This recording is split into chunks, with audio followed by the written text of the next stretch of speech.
Welcome to the Salmon Runs YouTube. Enjoy the video. You start by verifying capabilities. Check your laptop's spec sheet for DisplayPort Alt mode or USB-C 3.1 with DP. Once confirmed, plug a supported adapter or dock into the main port. This is the fastest path to extra screens.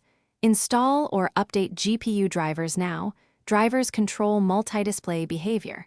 Make sure power is connected to docks or hubs to avoid throttling. If your laptop has a dedicated HDMI and USB-C, use both to split load and reserve the MSD hub as a third option. Now configure each screen.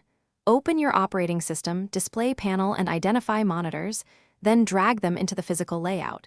You want one primary trading window and secondary charts on adjacent screens.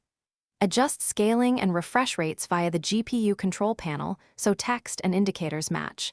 Mismatched DPI causes cursor jumps.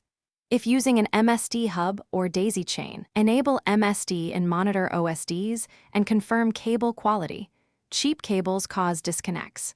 Save a layout profile so you can restore positions quickly. Finish by optimizing performance. Set power profiles to prevent sleep and disable USB selective suspend. Trading needs continuous display output.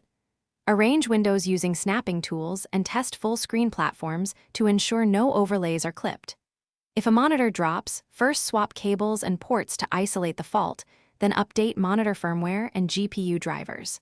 If problems persist, try direct connections, bypass hubs, to verify the laptop can drive the screen. Once stable, label cables and save your monitor and GPU profiles for rapid recovery. Thanks for watching. Consider subscribing if we helped you.